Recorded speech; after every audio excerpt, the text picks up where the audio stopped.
Friedrich Nietzsche's Thus Spoke Zarathustra is a philosophical masterpiece that delves into existentialism, morality, and the human condition itself.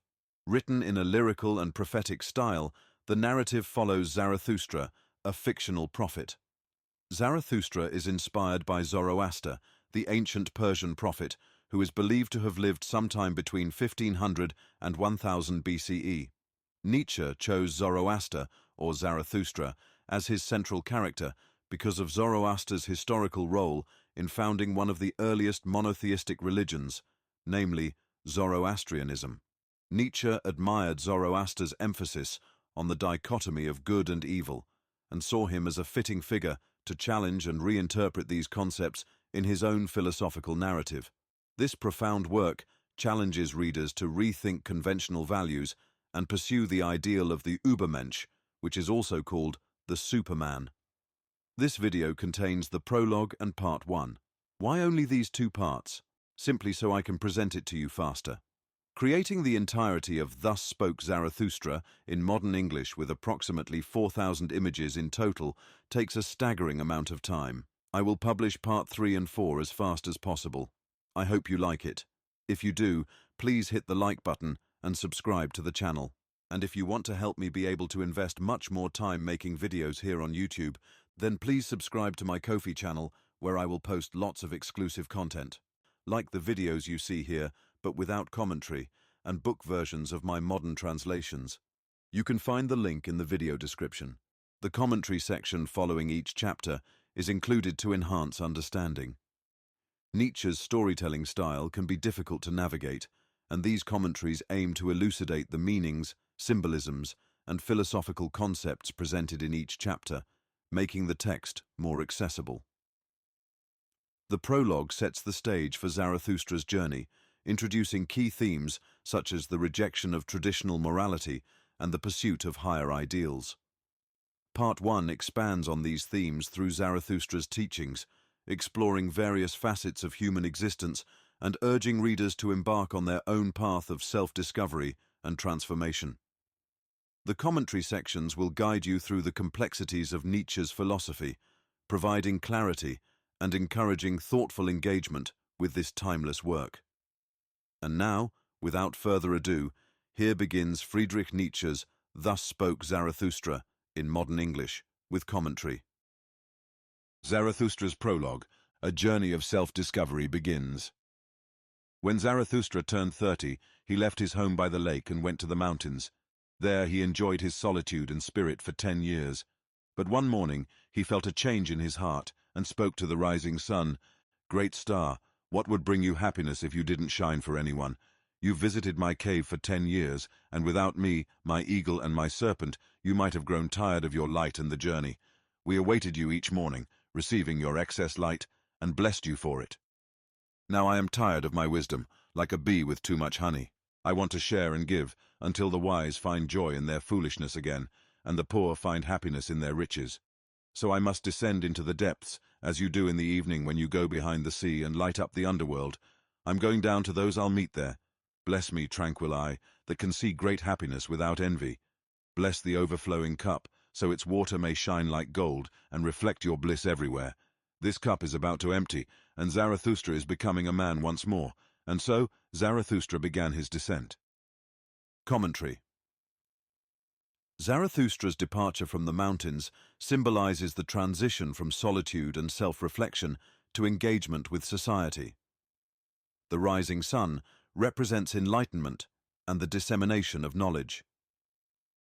Zarathustra's feeling of being tired of his wisdom reflects the burden of unshared knowledge and the desire to transform wisdom into action. The imagery of descending like the sun suggests a journey into the underworld of human society, filled with challenges and darkness, yet necessary for bringing light and understanding. Encounter with the old man, from hermit to herald.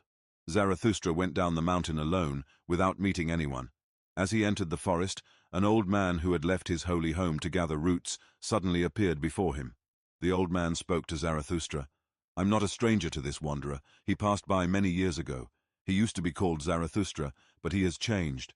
Back then, you carried ashes into the mountains. Are you now going to bring your fire to the valleys? Aren't you afraid of causing destruction? Yes, I recognize you, Zarathustra. Your eyes are pure, and there's no contempt in your words. Do you walk like a dancer now? You've changed, Zarathustra. You've become like a child. You're awake now. What are you going to do in the land of those who sleep? You've lived in solitude like in the sea, and it has supported you. Will you now come ashore? Will you carry your body again? Zarathustra replied, I love humanity. Why? The old man said. Did I go into the forest and the wilderness? Wasn't it because I loved people too much? Now I love God, not people. People are too flawed for me. Loving them would be my downfall. Zarathustra responded, I wasn't talking about love. I'm bringing gifts to people. Give them nothing, the old man said. Instead, share their burden and help carry it. That will please them the most, if it pleases you. But if you want to give them something, give no more than charity, and let them ask for it. No, Zarathustra said, I don't give charity. I'm not that poor. The old man laughed and said, Then make sure they accept your treasures. They're suspicious of hermits like us, and they don't believe we come bearing gifts. Our footsteps sound too hollow in their streets, much like when they hear someone up and about long before sunrise, and they wonder, where's the thief going? Don't go to people, stay in the forest, go to the animals instead. Why not be like me, a bear among bears, a bird among birds? Zarathustra asked, What do you do in the forest, saint? The old man replied, I compose hymns, sing them, and while doing so, I laugh, weep, and mumble. That's how I praise my God, with singing, weeping, laughing, and mumbling. But what gift do you bring? After hearing these words, Zarathustra bowed to the old man and said, What could I possibly give you? Let me hurry away so I don't take anything from you. They then parted ways, both laughing like schoolboys. When Zarathustra was alone, he said to himself, Could it be possible? This old saint in the forest hasn't heard yet that God is dead. Commentary.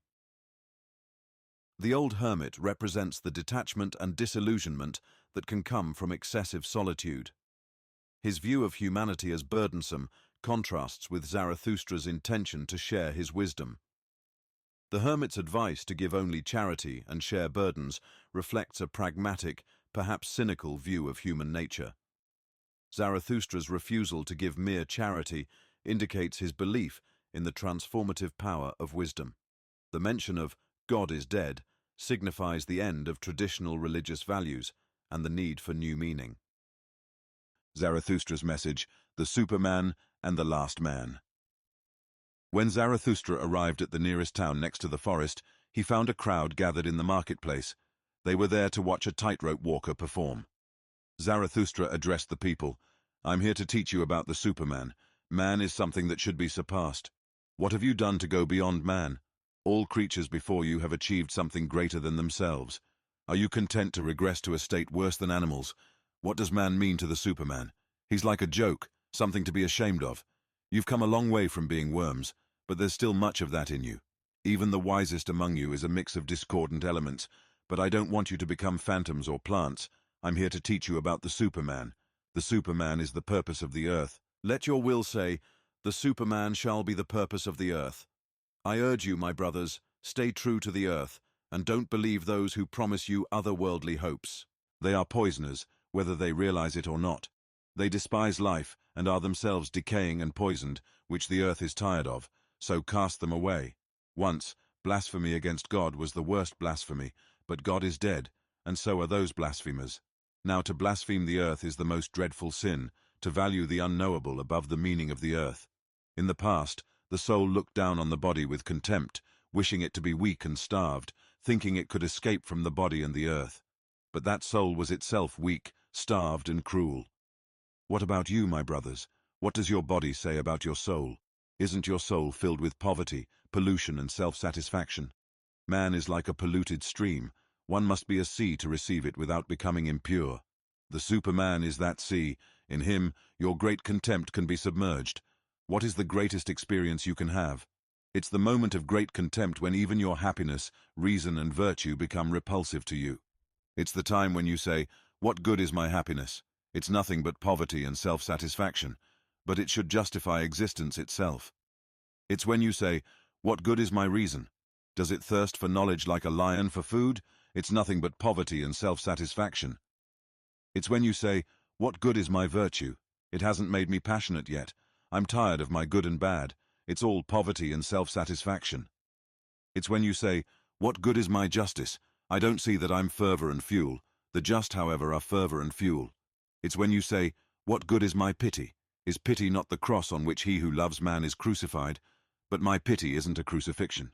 Have you ever spoken or felt this way? It's not your sins, but your self-satisfaction that cries out to the heavens. Where is the lightning to awaken you? Where is the frenzy to inoculate you? I teach you the Superman. He is that lightning. He is that frenzy. After Zarathustra's words, someone in the crowd shouted, "We've heard enough of the philosopher. It's time to see the tightrope walker." The people laughed, and the tightrope walker began his performance, thinking the words were directed at him. Commentary. Zarathustra's introduction of the Superman signifies an aspirational ideal for humanity, a being who transcends current limitations and embodies higher values.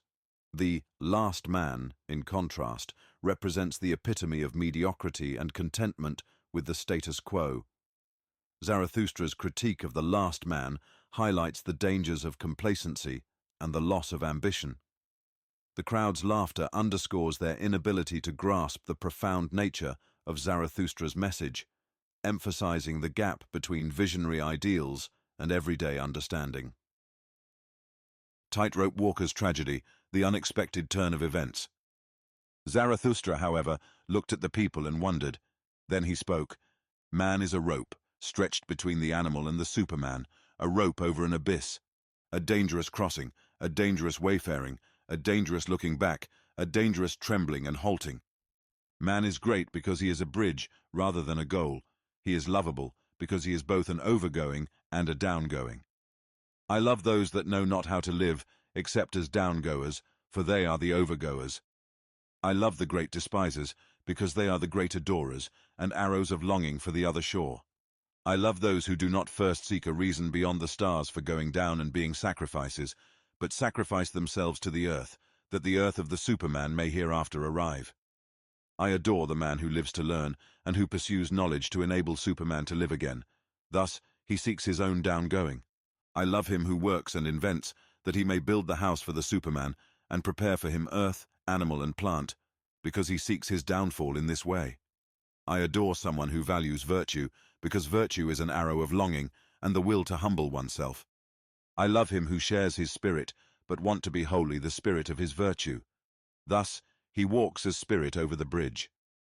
I love him who makes his virtue his inclination and destiny. Thus, for the sake of his virtue, he is willing to live on, or live no more. I love him who doesn't desire too many virtues. One virtue is more of a virtue than two, because it is more of a knot for one's destiny to cling to.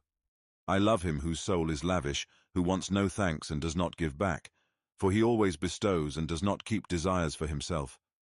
I love him who is ashamed when the dice fall in his favor, and who then asks, "Am I a dishonest player?" for he is willing to give in. I love him who scatters golden words in advance of his deeds, and always does more than he promises, for he seeks his own downfall. I love him who justifies the future ones and redeems the past ones, for he is willing to succumb to the present ones. I love him who chastises his God, because he loves his God, and he must succumb to his God's wrath. I love him whose soul is deep even in the wounding, and may give in through a small matter, so he willingly crosses the bridge. I love him whose soul is so overfull that he forgets himself, and all things are in him, so all things become his downfall. I love him who is of a free spirit and a free heart, so his head is only the bowels of his heart. His heart, however, causes his downfall. I love all who are like heavy drops falling one by one out of the dark cloud that lowers over man. They indicate the coming of the lightning and give way as signals. Then, I am a signal of the lightning and a heavy drop out of the cloud. The lightning, however, is the Superman. Commentary. The tightrope walker symbolizes the precarious journey of human striving, a metaphor for the struggle towards higher ideals, the Superman, over an abyss of existential risk. The clown, representing base instincts and societal pressure, disrupts this journey, leading to the walker's fall. Zarathustra's presence at the fall and his comforting words emphasize the nobility of pursuing one's path, despite the dangers. The walker's fall also serves as a stark reminder of the physical and spiritual risks inherent in the quest for transcendence. Zarathustra's Contemplation, the Dead Buffoon, and the Last Man. Once Zarathustra had spoken these words, he looked at the people and fell silent. He thought to himself, "There they are, standing and laughing. They don't understand me. My words aren't for them. Do I need to shout to make them listen with their eyes? Should I be like loud drums or preachers of repentance? Or will they only believe someone who stammers? They're proud of something. What is it? They call it culture, which sets them apart from goatherds. They don't like hearing about contempt for themselves, so I'll appeal to their pride. I'll talk to them about the most contemptible thing, the last man." And Zarathustra spoke to the people. "It's time for humanity to set its goals. It's time to plant the seed of our highest hopes. Our soil is still fertile enough for it. But one day, it will become poor and exhausted, and no tall tree will grow. A time will come when people won't aim higher than themselves, and their aspirations will wither away. I tell you, you must have chaos within you to give birth to a dancing star. You still have chaos within you. But a time will come when no new stars will be born, a time of the most despicable human who can't even despise himself. Behold, I show you the last man. What is love? What is creation? What is longing? What is a star?" The last man asks these questions and blinks. The world has become small, and the last man hops around, making everything small. Their kind is as persistent as fleas. The last man lives the longest. "We've found happiness," say the last men and blink. They've left the harsh places to live where it's warm.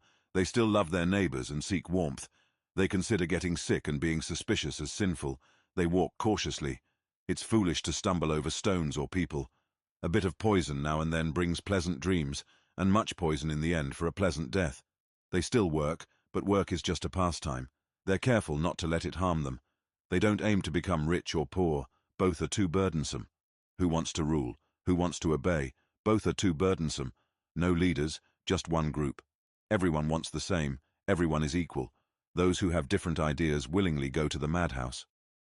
In the past, the whole world was insane, say the cleverest among them and blink. They're smart and know everything that's happened, so they never run out of jokes. People may still argue, but they quickly make up. Otherwise, it upsets their stomachs. They have small pleasures during the day and at night, but they care about their health. "We've found happiness," say the last men and blink. And here ends Zarathustra's first speech, also known as the Prologue. The crowd interrupted him with shouts and laughter. "Give us the last man, Zarathustra," they cried. "Turn us into these last men, and we'll give you the Superman." The people rejoiced, licking their lips. But Zarathustra grew sad and said to his heart, "They don't understand me. My words aren't for them. Perhaps I've spent too long in the mountains, listening to the streams and trees. Now I'm speaking to them as if they were goatherds. My soul is calm and clear, like the morning mountains, but they think I'm cold, a mocker with harsh jokes. They look at me, laugh, and in their laughter there's hatred. There's ice in their laughter." Commentary. Zarathustra's silent reflection on the crowd's laughter reveals his realization of their spiritual blindness. His contemplation of the last man as a symbol of ultimate degradation emphasizes the need for humanity to aim higher. The imagery of needing chaos to give birth to a dancing star suggests that creative and transformative potential arises from internal and external turmoil. Zarathustra's sadness and feeling of alienation reflect the loneliness of a visionary misunderstood by the masses. A twisted fate, a fall from the tightrope, and a chance encounter. Then, something happened that silenced everyone and held their gaze. Meanwhile, the tightrope walker had started his show. He came out through a small door and walked along a rope stretched between two towers, high above the marketplace and the crowd. When he was halfway across, the small door opened again, and a brightly dressed person like a clown leapt out and hurried after the first performer. "Keep going, slowpoke," he shouted in a terrifying voice. "Move it, lazy intruder, pale face, or I might give you a nudge with my heel. What are you doing between these towers? You belong locked up in a tower. You're blocking the way for someone better than you." With each word, he got closer to the first performer, but just as he was a step behind, something dreadful happened that silenced everyone and held their gaze. He let out a devilish scream and jumped over the person in front of him. However, When he saw his rival succeed, he lost his balance on the rope and his mind. He tossed away his pole and plummeted down faster than it, a whirl of arms and legs, into the abyss. The marketplace and the crowd scattered in disarray, especially where the body was about to fall. Zarathustra, however, remained standing, and the injured and disfigured body fell right beside him. After a while, the wounded man regained consciousness and saw Zarathustra kneeling beside him.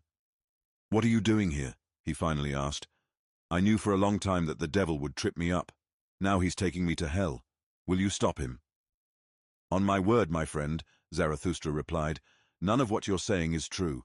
There's no devil and there's no hell.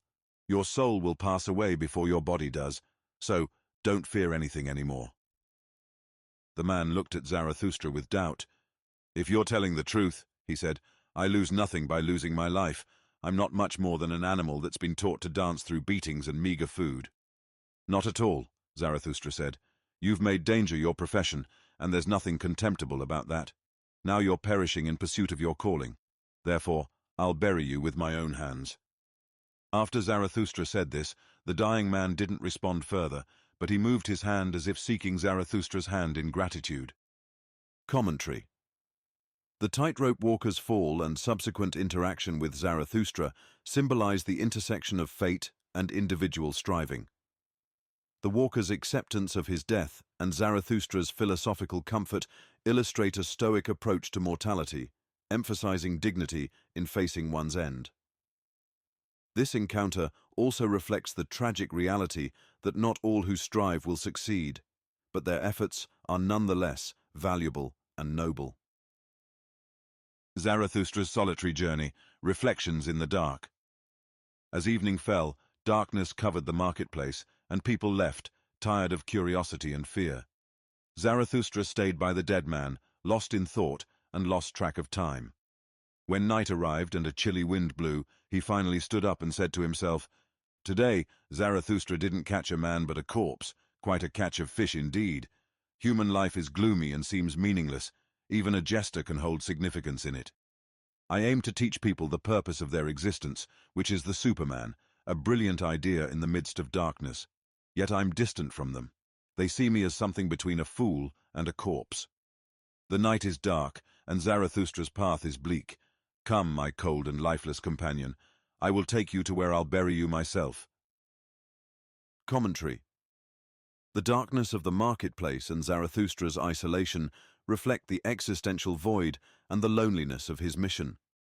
Carrying the dead body symbolizes the weight of human suffering and mortality. Zarathustra's resolve to teach the purpose of existence amid this bleakness underscores his commitment to enlightenment despite societal indifference.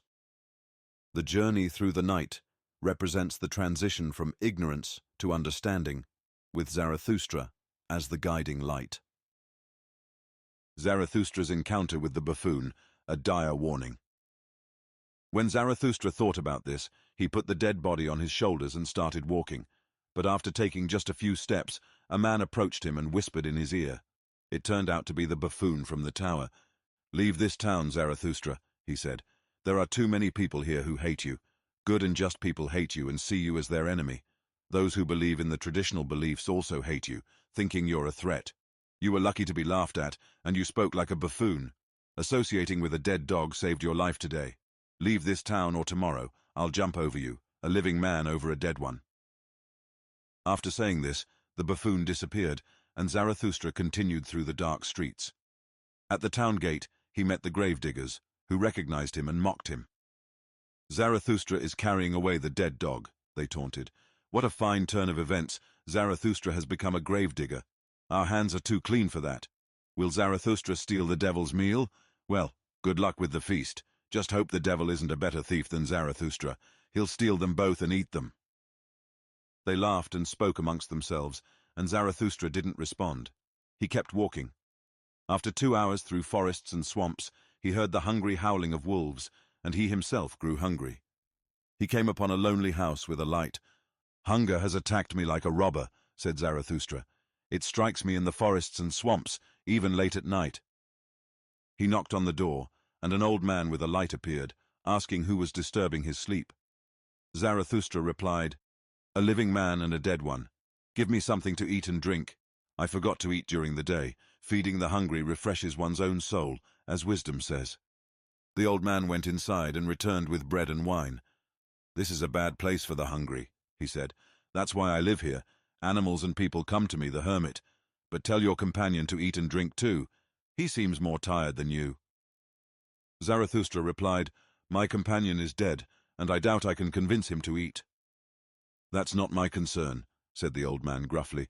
Anyone who knocks on my door must accept what I offer. Eat and be on your way.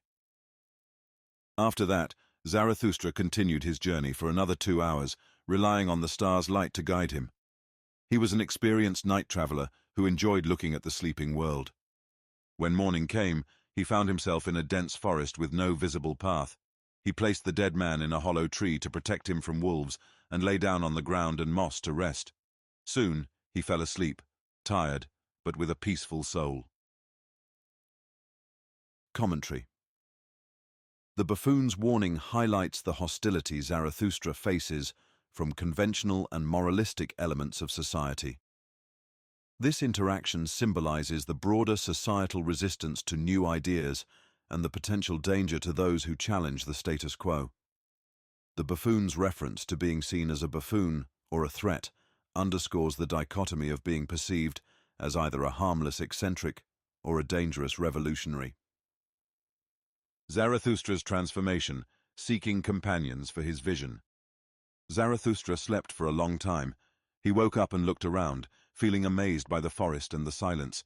He realized he needed living companions who wanted to follow their own path, not dead ones that he carried with him. He decided to speak to companions, not the people or the herd. He wanted to attract those who would challenge conventional values and create new ones. He sought fellow creators and reapers, not herders or believers. Zarathustra bid farewell to his first companion, buried them, and decided it was time to move on. He no longer wanted to talk to the masses or be a herdsman. He would associate with creators and those who embrace change. He aimed to lead them to a higher state of being, the Superman. He would sing his song to those who lived alone or in pairs, and those who were open to new ideas. He was determined to reach his goal and encouraged others to follow their paths without hesitation. Commentary. Zarathustra's realization that he needs companions who share his vision symbolizes the importance of collective effort in achieving transformative goals. The burial of the tightrope walker marks the end of one phase of his journey and the beginning of another. Zarathustra's decision to seek out creators and reapers, rather than herdsmen and believers, emphasizes his belief in the need for innovation and the rejection of passive conformity. Zarathustra's resolution, the guidance of his animals, begins. Zarathustra spoke these words to his heart when the sun was at its highest. He looked up because he heard a bird's sharp call above him. An eagle flew in wide circles, carrying a serpent, not as prey but like a friend, coiled around its neck. These are my animals, Zarathustra said, feeling joyful. The proudest and wisest creatures under the sun have come to check on me. They want to know if I'm still alive. Am I truly alive? I've found it more dangerous among humans than among animals. I walk on treacherous paths. Let my animals guide me. After saying this, Zarathustra remembered the words of a saint in the forest. He sighed and spoke to his heart. I wish I were wiser, like my serpent, wise from the core. But that's impossible. So I'll ask my pride to always accompany my wisdom. If one day my wisdom leaves me, oh, it loves to escape, may my pride go with my foolishness. And so Zarathustra's descent began. Zarathustra's Discourses, First Part. Commentary. The eagle and serpent represent the dual aspects of Zarathustra's philosophy. The eagle symbolizes pride, vision, and aspiration, while the serpent represents wisdom, cunning, and grounding. Their harmonious coexistence around Zarathustra's neck signifies the balance of these qualities in his mission. The reference to the saint's advice and Zarathustra's wish for pride to accompany his wisdom reflects his understanding that both attributes are essential for navigating the treacherous path ahead. His descent symbolizes the active implementation of his philosophical ideals in the world. Chapter 1. The Three Transformations. I'll explain 3 stages of the spirit's transformation: how the spirit becomes a burden-bearing camel, the camel transforms into a powerful lion, and the lion eventually becomes a child. The spirit faces many challenging tasks, especially the strong, burden-bearing spirit that holds reverence. It seeks to understand what is truly heavy and seeks to carry it with strength. What is considered heavy, you may ask? The burden-bearing spirit kneels down like a camel, ready to carry the weight. It might be the heaviest thing to humble oneself, to overcome pride, to expose one's foolishness, to laugh at one's wisdom, or to endure suffering for the sake of truth. Perhaps it's also to fall sick and reject comfort, choosing the company of those who cannot hear your pleas, or to embrace difficulty when it holds the truth, not rejecting cold frogs or hot toads. Could it be to love those who despise us, or to face our fears head-on? The burden-bearing spirit accepts all these heavy challenges, and like a laden camel, ventures into the wilderness. In the loneliest wilderness, the second transformation occurs. The spirit becomes a lion, seeking freedom and dominion in its own territory. It opposes its former lord and god, now seen as a great dragon. The dragon represents the command, "Thou shalt," covered in golden scales. It claims to embody all values, declaring that there shall be no more "I will." But the spirit of the lion says, "I will." Why does the spirit need to become a lion? Why not remain a humble beast of burden? Because the lion has the power to create freedom and challenge duty. It assumes the right to create new values, a daunting task for a reverent spirit. Now what can the child do that even the lion cannot? Why must the predatory lion become a child? The child symbolizes innocence, forgetfulness, a fresh start, a game, a spontaneous beginning, and an enthusiastic yes to life. For the act of creation, my friends, one must possess a sacred affirmation of life. The spirit now wills its own desires, and the outcast of the world conquers its own world. To sum it up, I've explained the 3 stages of the spirit's transformation, from camel to lion, and finally to a child. Thus spoke Zarathustra, who resided in a town known as the Pied Cow. Commentary. The transformation from camel to lion to child symbolizes the evolution of the human spirit. The camel represents burden-bearing and acceptance of societal values. The lion symbolizes rebellion and the creation of personal values. And the child signifies innocence, new beginnings, and a pure affirmation of life. This trinity reflects Nietzsche's idea that true spiritual growth requires challenging existing norms and embracing one's inner creativity and potential. Chapter 2. The Academic Chairs of Virtue. People praised a wise man to Zarathustra, saying he could talk well about sleep and virtue. He was highly honored for it, and young people gathered around him. Zarathustra went to him and sat among the young people. The wise man spoke, "Respect and humility in the presence of sleep, that's the first thing. Avoid those who sleep poorly and stay awake at night. Even thieves are modest around sleep. They steal quietly at night. But the night watchman is immodest. He carries his horn loudly. Sleeping is an art. You need to stay awake during the day for it. 10 times a day, you must overcome yourself. It brings good tiredness and soothes the soul. 10 times, you must reconcile with yourself, for overcoming is bitter, and unrested souls sleep poorly. Find 10 truths during the day, or you'll seek truth at night, and your soul will hunger. Laugh and be cheerful 10 times a day, or your stomach, the source of discomfort, will trouble you at night. Few people know this, but you need all virtues to sleep well. Shall I bear false witness? Shall I commit adultery? Shall I covet my neighbor's servant? None of that goes well with good sleep. Even if you have all the virtues, one thing is still necessary. Put the virtues to sleep at the right time so they won't quarrel with each other, and find peace with God, your neighbor, and even your neighbor's devil, or it will haunt you at night. Respect the government, obey it, even if it's crooked. I can't help it if power walks on crooked legs. The one who leads the sheep to the greenest pastures is the best shepherd to me, and it suits good sleep. I don't want many honors or great wealth, they cause annoyance. But sleeping without a good reputation and a little treasure is bad. I prefer a small company to a bad one, but they must come and go at the right time, which is good for sleep. The poor in spirit also please me. They encourage sleep, especially if you're always generous to them. This is how virtuous people spend their day. When night comes, I avoid summoning sleep. It doesn't like to be called the Lord of Virtues. I think about what I've done and thought during the day. Reflecting patiently, I ask myself about my 10 triumphs, reconciliations, truths and laughs. As I ponder, cradled by 40 thoughts, sleep overtakes me uninvited, the lord of virtues. Sleep gently taps my eyes, making them heavy, touches my mouth, leaving it open. It comes quietly, the dearest of thieves, and steals my thoughts. I stand there stupidly, like this academic chair, but not for long. I soon lie down. When Zarathustra heard the wise man, he laughed in his heart, for a light had dawned upon him. He thought, "This wise man with his 40 thoughts might seem foolish, but I believe he knows how to sleep. It would be good to live near him. His sleep is contagious, even through thick walls." There's something magical in his academic chair, and the youths gathered around the preacher of virtue weren't wrong. His wisdom is to stay awake to sleep well. If life had no meaning, and I had to choose nonsense, this would be the most desirable nonsense for me. Now I understand what people sought when they looked for teachers of virtue. They wanted good sleep and virtues that support it. There are still some like this preacher of virtue today, but their time is passing. They don't stand for long, they're already lying down.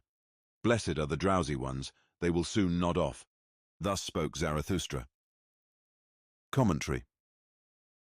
This chapter critiques traditional morality, suggesting that virtues are often pursued for superficial reasons, like ensuring good sleep or societal approval.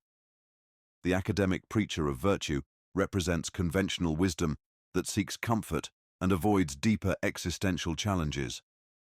Zarathustra's laughter indicates a realization that true virtue goes beyond these mundane pursuits, emphasizing authentic living over conformist morality. Chapter 3. Backworlders.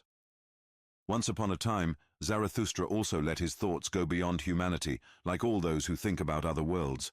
The world appeared to me as the result of a suffering and tormented God. It seemed like a dream, and the words of a dissatisfied God, like colorful illusions before the eyes of a divine dissatisfied being.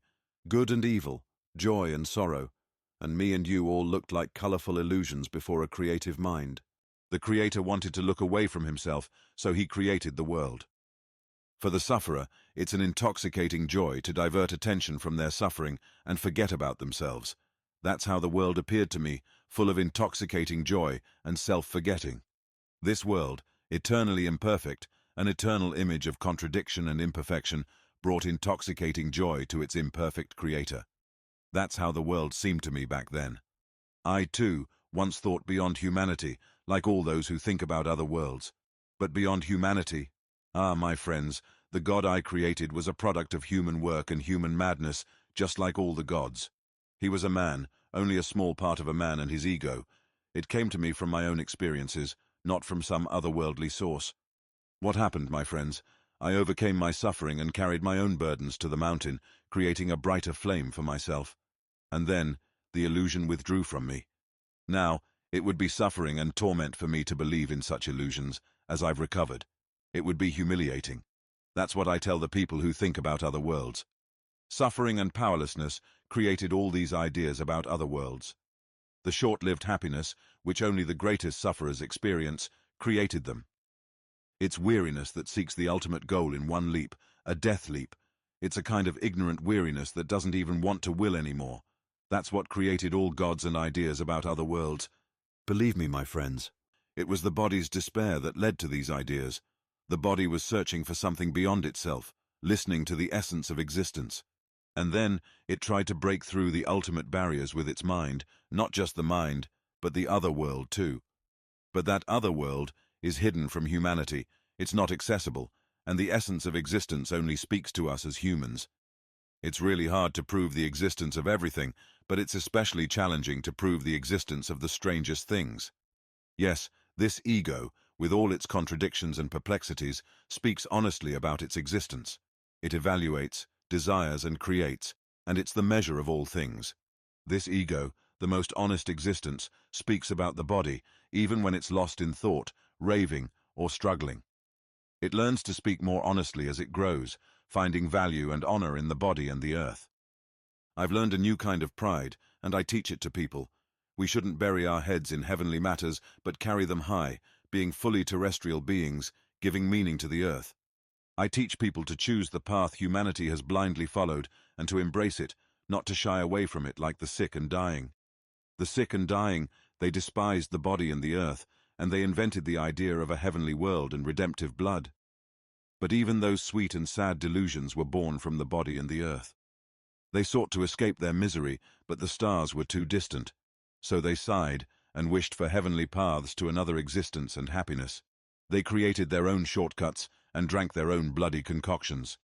They thought they were transported beyond their bodies and this earth, but they actually owed their ecstasy to their bodies and the earth. Zarathustra is gentle with the sickly. He doesn't resent their attempts to find solace and their ingratitude. May they recover and overcome, creating better versions of themselves. Zarathustra is also understanding of those who, as they recover, look back tenderly at their delusions and visit the grave of their God at midnight. But even in their tears, sickness remains. Among those who ponder and yearn for God, there have always been many sickly individuals. They strongly dislike those who can see through their illusions and the virtue of honesty, which is uprightness. They constantly look back to dark times when delusion and faith were different. At that time, reason was considered godlike, and doubt was seen as a sin. I know these godlike individuals too well. They insist on being believed, and they consider doubt a sin. But what do they truly believe in? Not in other worlds or redemptive blood, but most of all, they believe in the body. Even though it's a source of discomfort to them, they'd gladly shed their skin. That's why they listen to preachers of death and preach about other worlds. Listen, my friends, to the voice of the healthy body instead. It speaks more honestly and purely. The healthy body, strong and well-formed, speaks of the meaning of the earth. Thus spoke Zarathustra. Commentary. Nietzsche criticizes the belief in otherworldly realms, which he sees as a symptom of weakness and a way to escape life's challenges. The backworlders represent those who despise the body and reality, creating gods and afterlives to avoid confronting their own existence.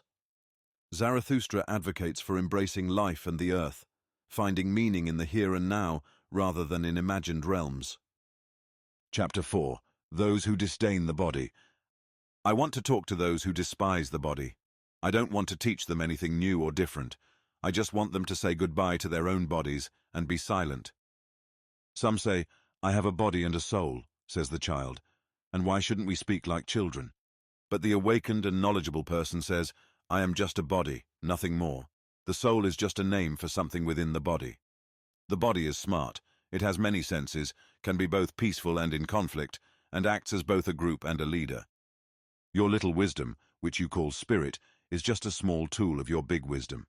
You say ego and take pride in it, but the bigger thing you're unwilling to believe in is your body with its wisdom. It doesn't say ego, it just does it. What the senses feel and the spirit understands isn't the ultimate goal. But they want to convince you that they are. They're so conceited. The senses and the spirit are tools and toys. There's still the self behind them. The self sees through the senses and listens with the spirit. The self always listens and seeks. It compares, masters, conquers and destroys. It rules and is the ego's ruler. Behind your thoughts and feelings, there's a powerful master, an unknown sage called the self. It resides in your body. It is your body. Your body has more wisdom than your best knowledge. Who knows why your body needs your best knowledge? Your self laughs at your ego and its proud thoughts. What are these thoughts to me? It says. They're just a detour to my purpose. I lead the ego and prompt its ideas. The self tells the ego, feel pain, so it suffers and thinks of ways to end it because it's meant to think for that very reason. The self tells the ego, feel pleasure, so it rejoices and thinks of ways to experience joy, often because it's meant to think for that very reason. I have a word for those who despise the body. Their disdain is caused by their valuation. What created valuation, disdain, worth, and desire? The creating self created valuation and disdain. It created joy and sorrow for itself. The creating body created spirit as a tool for its will. Even in your foolishness and disdain, you serve yourself, you who despise the body. I tell you, yourself wants to die and turns away from life. Yourself can no longer do what it desires most, to create beyond itself. That's its greatest desire, that's its passion. But now it's too late to do that, so yourself wants to give up, you who despise the body. It wants to surrender, and that's why you despise the body. Yourself wishes to surrender, and that's why you despise the body. You can no longer create beyond yourselves. That's why you're angry with life and the world, and your contempt hides unconscious envy. I'm not going your way, you who despise the body. You're not a bridge to the Superman. That's what Zarathustra said. Commentary.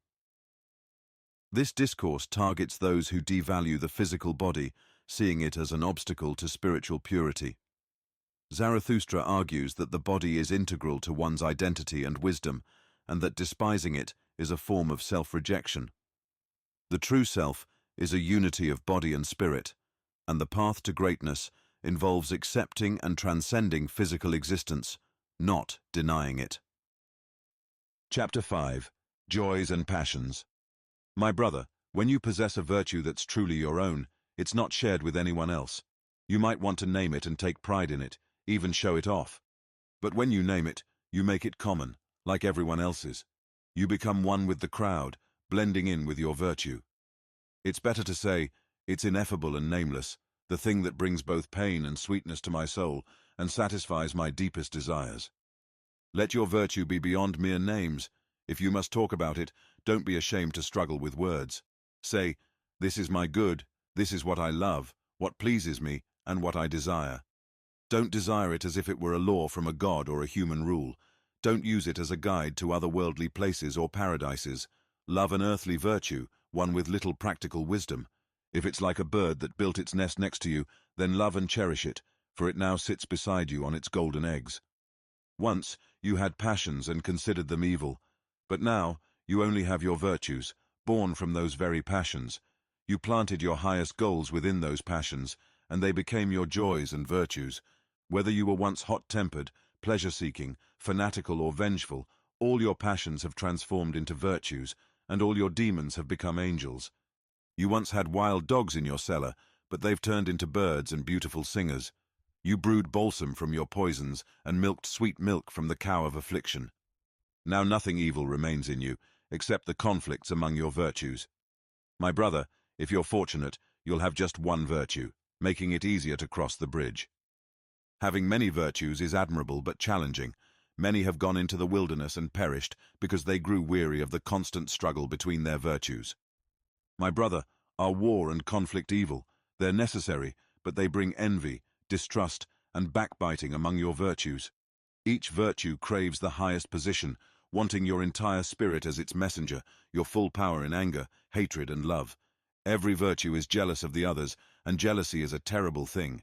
Even virtues can be defeated by jealousy. Someone consumed by jealousy may, like a scorpion, turn their poisoned sting against themselves. Have you never seen a virtue gossip and harm itself? Man is something to be surpassed, so love your virtues, for you'll be tested by them. Thus spoke Zarathustra. Commentary. Zarathustra emphasizes the importance of embracing one's passions and transforming them into virtues. He suggests that virtues born from personal desires and struggles are more authentic than those imposed externally. The process of turning passions into virtues represents self-overcoming and the creation of individual meaning, rather than adherence to conventional moral standards. Chapter 6. The Pale Criminal. You don't intend to judge and punish until the person has shown remorse, do you? Look, the pale criminal has shown remorse. You can see it in his eyes, filled with great contempt. He says, "My ego is something to be overcome. It's what I despise most about myself." That's what he speaks from his eyes. When he judged himself, that was his most important moment. Don't let the noble one fall back into his lowly state. There's no salvation for someone who suffers like this, unless death comes swiftly. Your judgment, judges, should be driven by pity, not revenge. When you pass judgment, make sure you're justifying life itself. Call him an enemy, not a villain. Say invalid instead of wretch, and fool instead of sinner. And you, Red Judge, if you were to speak aloud everything you've thought, everyone would cry out, "Away with this filth and venomous creature." But there's a difference between thought, action, and the idea of an action. The wheel of causality doesn't roll between them. An idea turned this man pale. He was prepared for the act when he committed it, but he couldn't bear the idea of it afterward. He began to see himself as the doer of just one deed, over and over.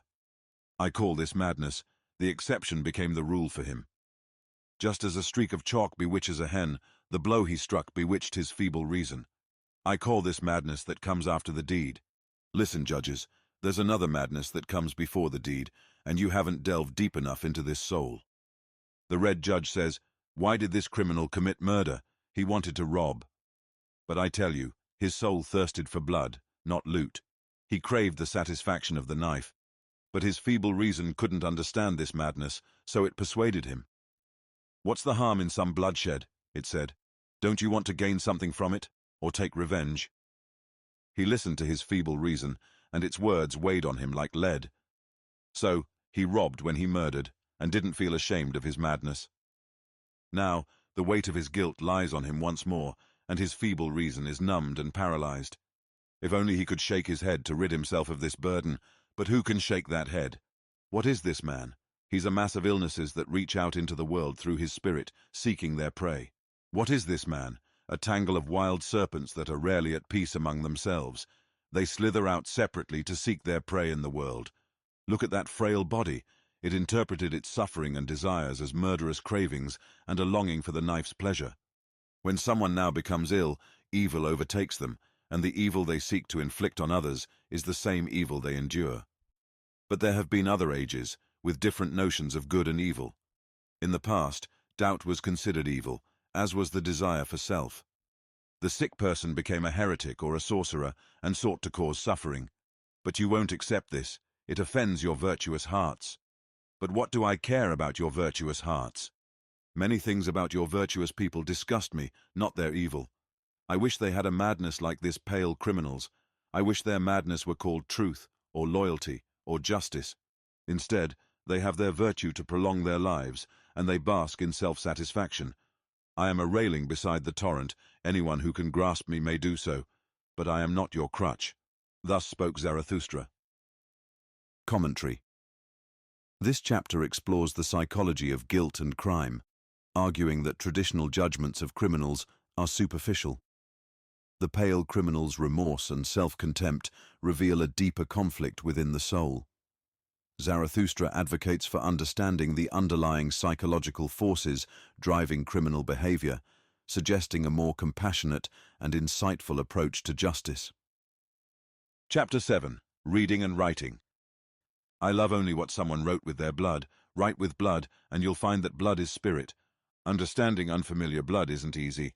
I dislike idle readers. Those who know the reader do nothing more for them. Another century of readers, and spirit will stink. Allowing everyone to learn to read ruins writing and thinking over time. Once, spirit was God, then it became man, and now it even becomes common. Someone who writes in blood and proverbs doesn't want to be read but remembered. In the mountains, the shortest way is from peak to peak, but for that, you need long legs. Proverbs should be peaks, and those spoken to should be significant. A rare and pure atmosphere, danger nearby, and a spirit full of joyful wickedness make a good match. I want goblins around me because I'm courageous. Courage that scares away ghosts creates goblins. It wants to laugh. I no longer feel in common with you. What I see beneath me, the darkness and heaviness I laugh at, that's your thundercloud. You look up when you long for exaltation, and I look down because I am exalted. Who among you can laugh and be exalted at the same time? Climbing the highest mountains, one laughs at all tragic plays and realities. Courageous, unconcerned, scornful, coercive, that's what wisdom wishes. She is a woman, and loves only a warrior. You say, life is hard to bear. But why be proud in the morning and resigned in the evening? Life is hard to bear, but don't pretend to be delicate. We're all like pack animals. What do we have in common with the trembling rosebud with a dewdrop on it? We love life not just because we live, but because we love. There's always some madness in love, but there's also some method in madness. To me, who appreciates life, butterflies and soap bubbles seem to enjoy happiness the most. Seeing these lively little sprites flit about moves Zarathustra to tears and songs. I'd only believe in a god who knows how to dance. When I saw my devil, I found him serious, thorough, profound, solemn. He was the spirit of gravity. Through him, all things fall. We don't slay with wrath but with laughter. Let's slay the spirit of gravity. I learned to walk, and since then, I've let myself run. I learned to fly, and I don't need pushing to move now. I am light. I can fly. I see myself beneath myself. A god dances in me now. Thus spoke Zarathustra. Commentary. Nietzsche criticizes the superficiality of contemporary reading and writing, advocating for profound, blood-written texts that truly express the spirit. He decries the decline of genuine intellectual engagement, predicting that the commodification of literacy will lead to a decay in thought and culture. True wisdom, he argues, is courageous, dangerous, and transformative. Chapter 8. The Tree on the Hill. Zarathustra noticed a young man avoiding him. One evening, as he walked alone on the hills near a town called the Pied Cow, he found the young man sitting by a tree, looking tired and gazing into the valley. Zarathustra approached and said, "If I tried to shake this tree with my hands, I couldn't do it, but the unseen wind can easily sway it as it pleases. We are most affected by things we can't see, just like this tree." The young man, startled, said, "I hear Zarathustra, and I was just thinking of him." Zarathustra replied, "Why are you scared? It's the same for people as it is for trees. The more we try to rise higher and brighter, the more our roots pull us downward into darkness and negativity." "Yes, into negativity," exclaimed the young man. "How did you know what's in my soul?" Zarathustra smiled and said, "Sometimes we have to invent a soul to discover it." "Yes, into negativity," the young man repeated. "You're right, Zarathustra. I can't trust myself anymore since I tried to climb higher. People don't trust me either. How did this happen? I change too quickly. Today contradicts yesterday, and I often skip steps when I climb. When I'm high up, I'm always alone. No one talks to me, and the loneliness makes me shiver. What am I seeking up there? My disdain and desire grow together. The higher I climb, the more I despise those who climb. What are they looking for up there? I'm ashamed of my climbing and stumbling. I mock my heavy breathing. I hate those who fly. I'm exhausted up high." At this point, the young man fell silent, and Zarathustra looked at the tree they stood beside and said, "This tree stands alone on the hills, towering above humans and animals. If it could speak, no one would understand it because it has grown so high. What is it waiting for? It lives too close to the clouds. Maybe it waits for the first lightning strike." After hearing this, the young man exclaimed with intense emotion, "Yes, Zarathustra, you speak the truth. I longed for my own destruction when I wanted to reach higher, and you are the lightning I waited for. Look at what I've become since you appeared among us. It's my envy of you that has ruined me."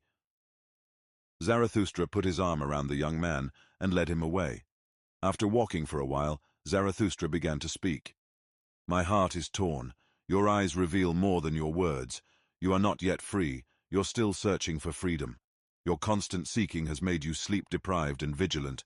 You want to be on the open heights because your soul thirsts for the stars, but your dark impulses also thirst for freedom. Your inner demons long for liberation. They cheer from their prison when your spirit tries to open every door. You are still a prisoner, but one who seeks freedom for himself.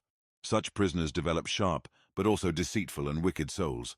To become truly pure, you must still cleanse yourself. Much of the prison and the mold remain in you. Your vision must become clear. I understand your danger, but I urge you with my love and hope, don't abandon them. You still feel noble, and others see your nobility too, even if they hold grudges and give you evil looks. Know this, a noble person stands in the way of everyone. Even the good ones find a noble person a hindrance, and they call him good to push him aside. The noble person seeks to create something new, a new virtue, while the good ones want to preserve the old. But the danger for the noble person is not to become good, but to become arrogant, mocking, or destructive. I have known noble people who lost their highest hopes and then disparaged all lofty ideals. They indulged in temporary pleasures and had no long-term goals. They said, "Spirit is also about pleasure," and then their spirit lost its wings and crawled, defiling wherever it went.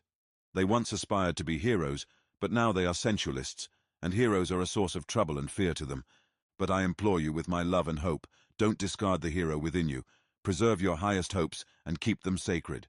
Thus spoke Zarathustra. Commentary. Zarathustra's encounter with the young man reflects the isolation and struggle of those who seek higher knowledge and self-transcendence. The tree symbolizes the solitary path of growth, reaching for the heights while rooted in darkness. Zarathustra's counsel emphasizes the importance of enduring this solitude and the trials it brings to achieve true greatness. Chapter 9. The Preachers of Death. Some people are preachers of death, and many need to hear about giving up on life. The world is full of unnecessary individuals, and too many have made life less enjoyable. Perhaps they can be convinced to leave this life with the promise of eternal life. These advocates of death are often called the yellow ones, but I'll describe them differently. Some are terrible individuals who carry a destructive nature within them. They are driven solely by desires or self-harm, and even their desires harm themselves. They haven't truly become mature adults yet. Maybe they should be the ones to talk about giving up on life and then do it themselves. Then there are those who are spiritually weak. They start dying shortly after they are born and seek teachings that promote laziness and giving up. They wish they were dead, and we should understand and respect their wishes. Let's be cautious not to disturb those who are like living coffins. These individuals see a sick person, an elderly person, or a corpse, and immediately proclaim, "Life is meaningless." However, it's their narrow perspective that is flawed. They are enveloped in deep sadness and eagerly await the small misfortunes that bring death. Alternatively, they indulge in pleasures and make fun of themselves for their childishness. They hold on to the fragile thread of life while mocking themselves for doing so.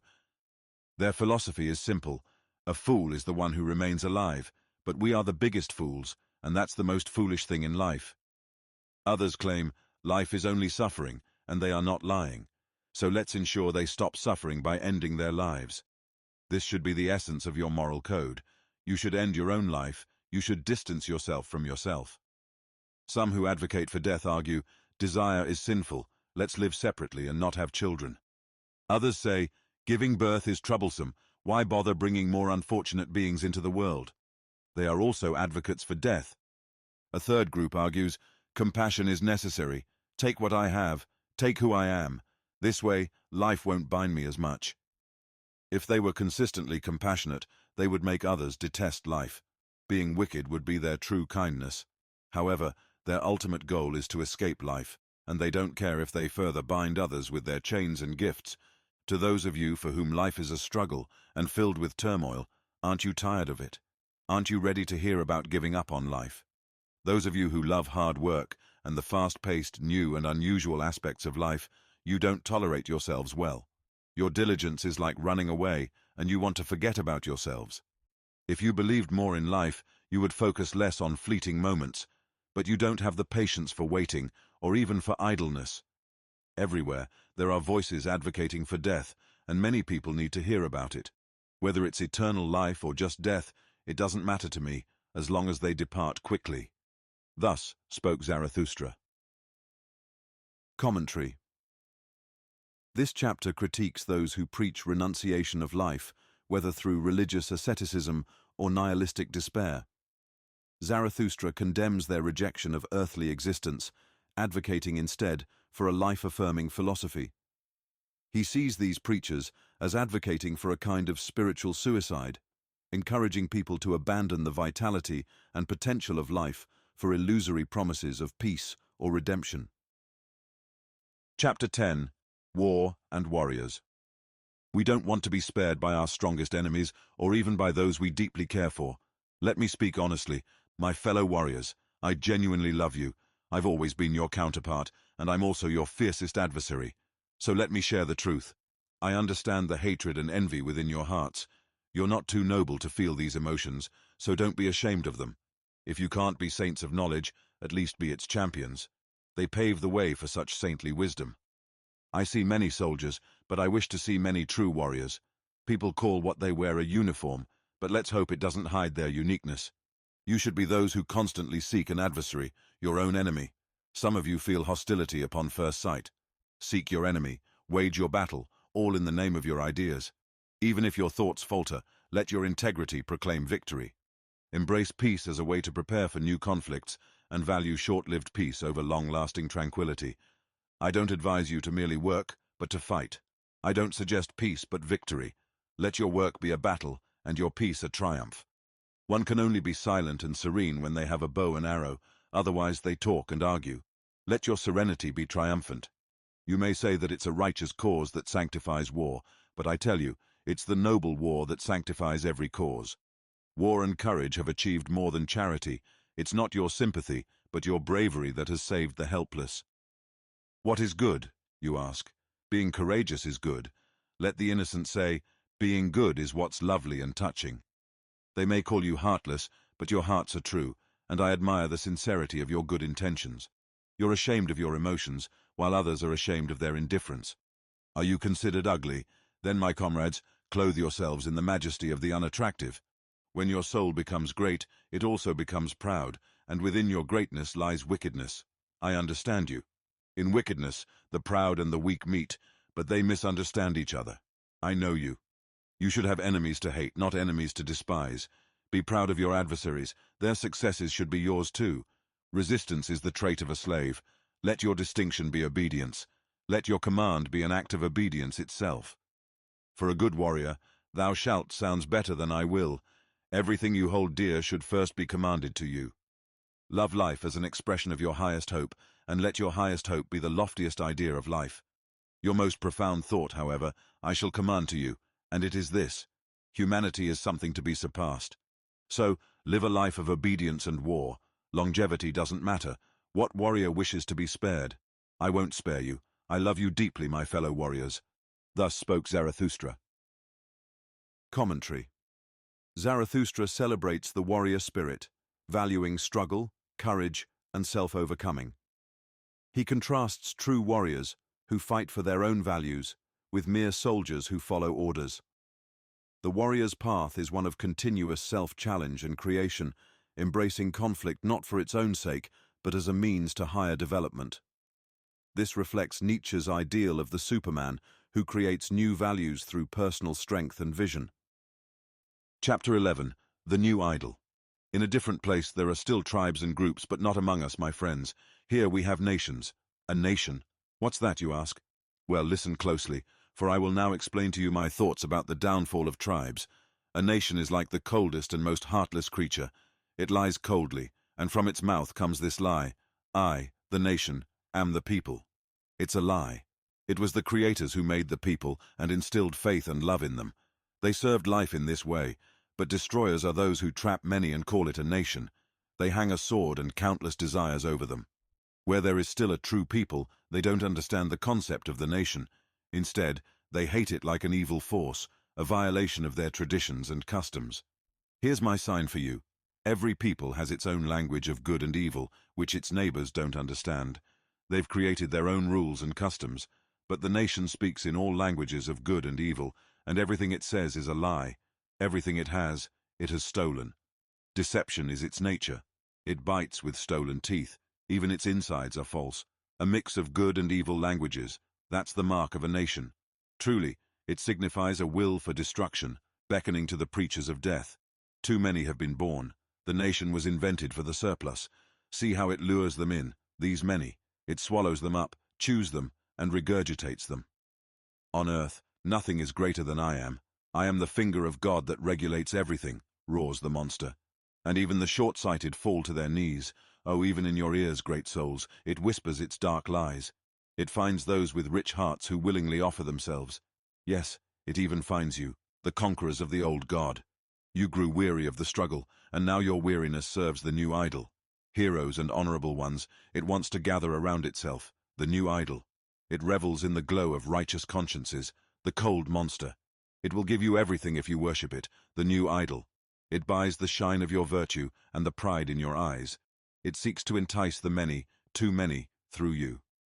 A hellish scheme has been devised here, a death horse adorned with divine honors. A dying for the many has been glorified as life, a service for all preachers of death. I call it the nation, where everyone drinks poison, the good and the bad. The nation where everyone loses themselves, the good and the bad. The nation where the slow suicide of all is called life. Look at these surplus people. They steal the works of inventors and the treasures of the wise. They call it culture, but it's all sickness and trouble to them. Look at these surplus people. They're always sick, vomiting their bile and calling it news. They devour each other and can't even digest themselves. Look at these surplus people. They accumulate wealth and become poorer for it. They seek power, especially money, these powerless ones. Watch them climb, these nimble apes. They climb over each other, scuffling into the mud and the abyss. They all strive for the throne. It's their madness, as if happiness sat there. Often filth sits on the throne, and sometimes the throne sits on filth. They all seem like madmen and climbing apes, too eager. The cold monster smells foul to me, and so do these idolaters. My friends, Will you suffocate in their desires and appetites? It's better to break the windows and jump into the open air. Get away from the stench. Avoid the idolatry of the surplus. Get away from the stench. Escape the steam of these human sacrifices. The earth still has room for great souls. Many places remain for loners and pairs, where the scent of peaceful seas lingers. A free life still awaits great souls. Truly, those who have little are less possessed. Blessed is moderate poverty. There, where the nation ends, that's where the man who isn't surplus begins. There, the song of the essential ones, the unique and irreplaceable melody starts. Look there, my friends, where the nation ends. Can't you see it? The rainbow and the bridges of the Superman are waiting. Thus spoke Zarathustra. Commentary. Nietzsche critiques the modern state, which he sees as a false god, demanding blind obedience and conformity. The state is portrayed as a cold, monstrous entity that stifles individual creativity and freedom. Zarathustra calls for resistance to this idol, advocating for the liberation of the individual spirit. He envisions a world where true greatness arises from those who reject the herd mentality and create their own paths, leading towards the Superman. Chapter 12. The Flies in the Marketplace. Escape to solitude, my friend. I see you overwhelmed by the noise of important people and bothered by the annoyances of the insignificant ones. The forest and the rocks know how to be quiet with you. Be like the tree you love, the one with wide branches that quietly hangs over the sea. Where solitude ends, the marketplace begins. And where the marketplace begins, so does the noise of the great actors and the buzzing of the troublemakers. In the world, even the best things are worthless without those who represent them, known as great men. People don't really understand true greatness, which is the power to create, but they appreciate those who represent and act out great things. The world revolves around those who create new values, though it does so invisibly. But people and fame revolve around those who act and perform, such is the way of things. Actors have spirit, but they don't think much about it. They believe most strongly in themselves. They change their beliefs frequently, and their moods are unpredictable. For them, to upset means to prove, and to drive mad means to convince. They value bloodshed as the ultimate argument. If a truth is too subtle, they call it a lie. They only believe in gods who make a big show in the world. The marketplace is full of noisy fools, and people admire their great men. These are the heroes of the moment. But the moment pressures them, so they pressure you. They want your approval or disapproval. Would you sit between yes and no? Don't be jealous of these absolute and impatient ones, you lover of truth. Truth doesn't align with the absolute. For these abrupt ones, return to your safety. In the marketplace, is it ever just a yes or a no? Deep wells of knowledge take time to gain experience. Away from the marketplace and fame is where greatness truly resides, with those who create new values. Escape to solitude, my friend. I see you troubled by the poisonous flies.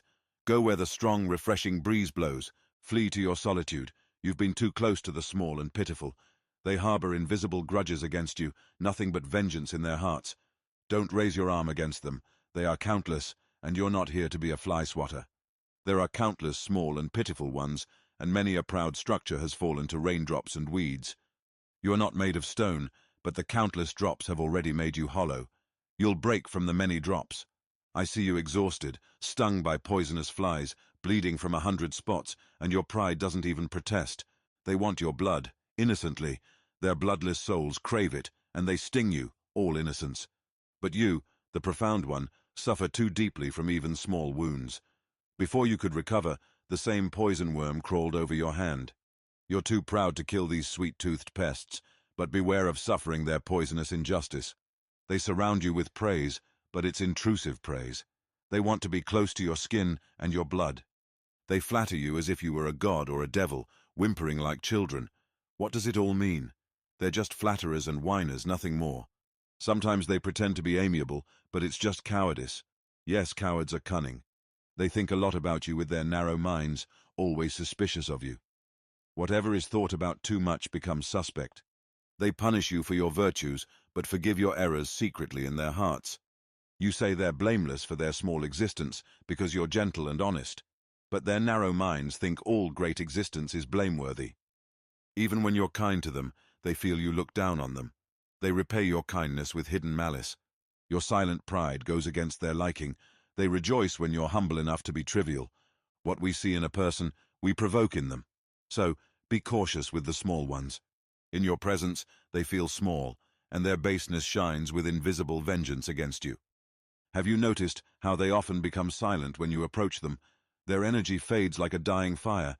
Yes, my friend, you are the bad conscience of your neighbors because they're unworthy of you. That's why they hate you and want to drain your life. Your neighbors will always be like poisonous flies, and your greatness will only make them more poisonous and fly-like.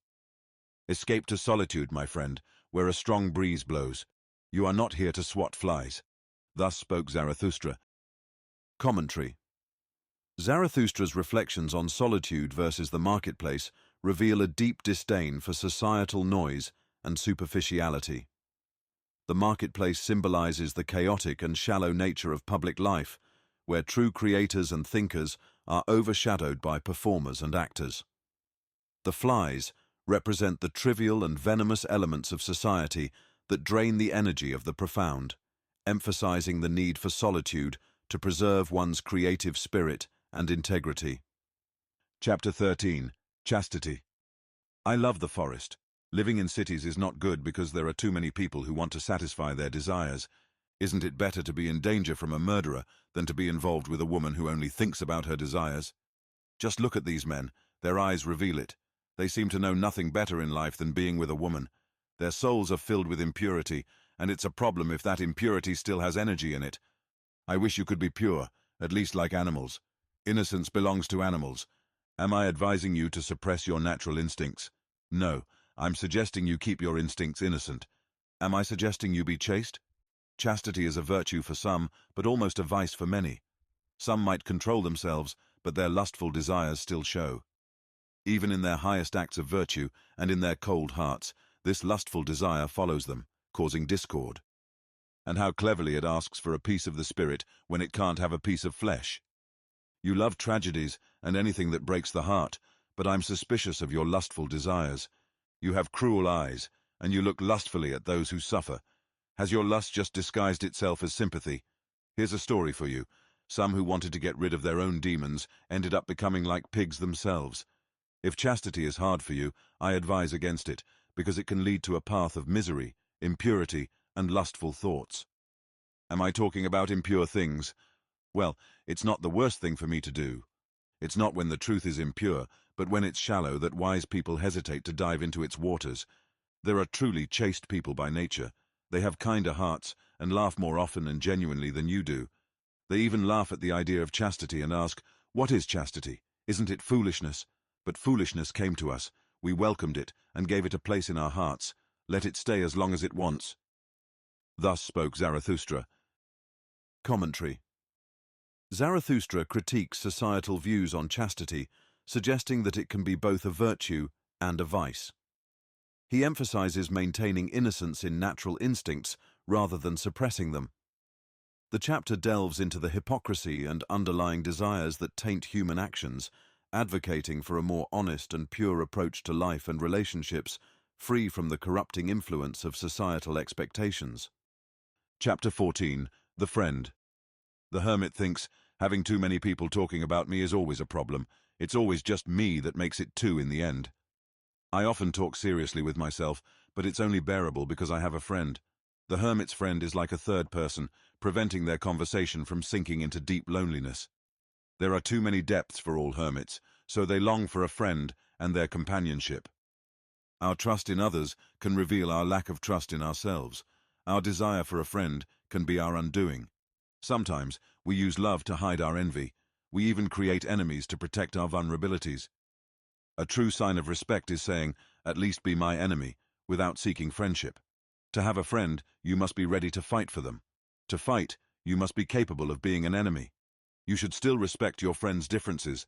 Can you be close to your friend without losing your own identity? In your friend, you should find your best opponent. You get closest to them with your heart when you stand up to them. Would you not hide anything from your friend? Do you show yourself as you are in honor of your friend? But sometimes they wish you'd disappear. Revealing everything about yourself can be shocking. You have reason to fear being exposed. If you were gods, you might be ashamed of wearing clothes. You can never be good enough for your friend. You should be an inspiration and a longing for something better.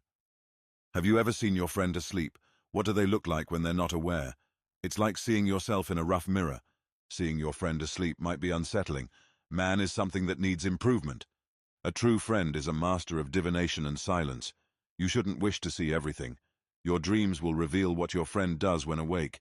Let your compassion be a form of divination. Find out if your friend needs your sympathy. Perhaps they value your calmness and eternal perspective. Hide your compassion for your friend beneath a tough exterior. Let it have subtlety and sweetness. Are you like fresh air, solitude, nourishment and medicine to your friend? Some can't free themselves, but you can be their liberator. Are you a slave? Then you can't be a friend. Are you a tyrant? Then you can't have friends. There has been a hidden slave and tyrant in women for too long. That's why women can't yet be friends. They only understand love. In a woman's love, there's bias and blindness towards what they don't love. Even in conscious love, there's always surprise, darkness and light. Women aren't ready for friendship. They're still like cats, birds, or at best cows. But tell me, men, how many of you are truly capable of friendship? Oh, your poverty and your lack of soul. As much as you give to your friend, I'll give to my foe without becoming any poorer. Comradeship exists. Let there be friendship. Thus spoke Zarathustra. Commentary.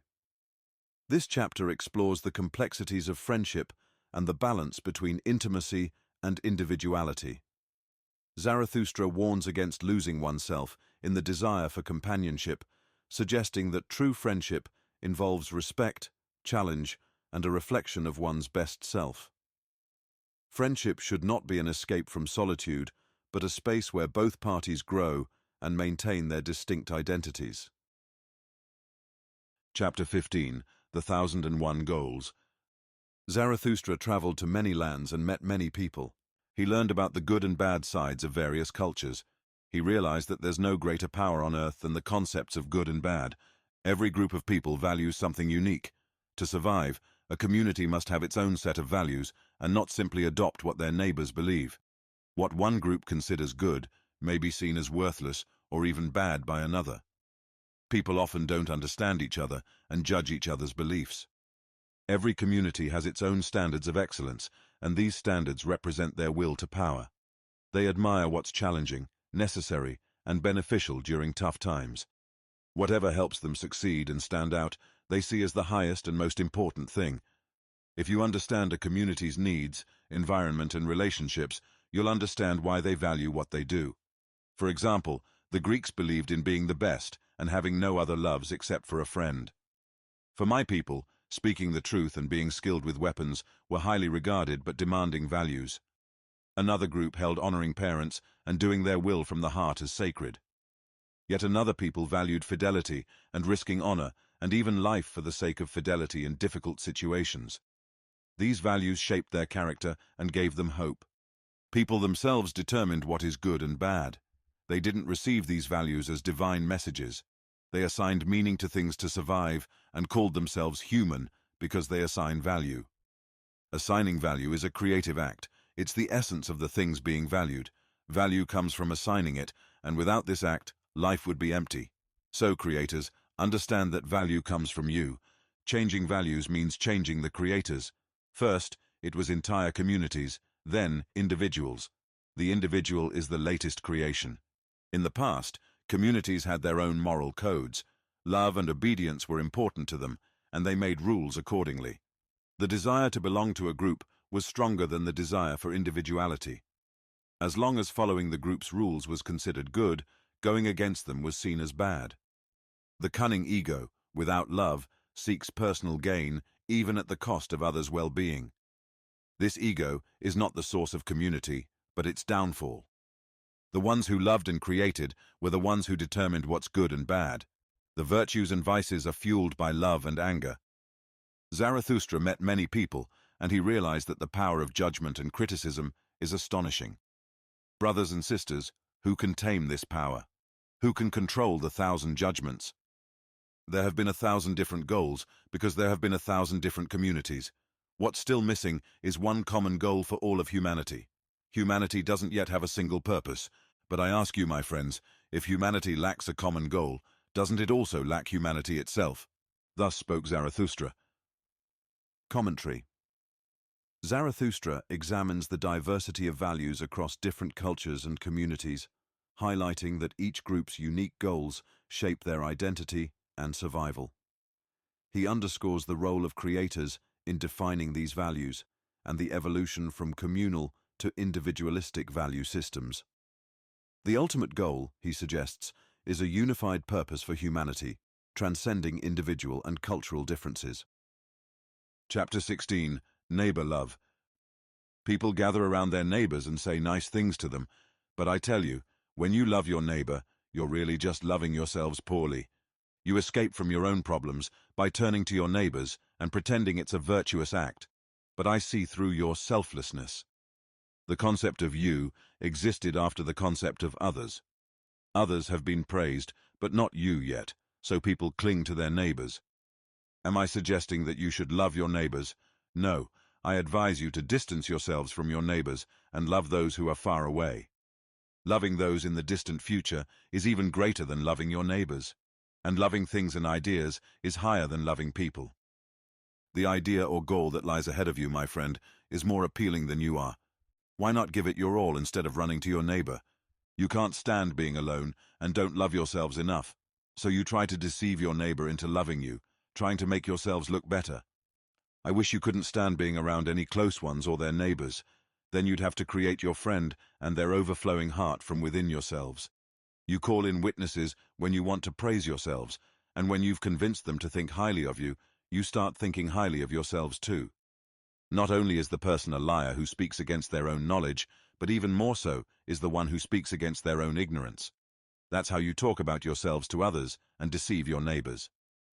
The fool says, being around people ruins one's character, especially if one has none.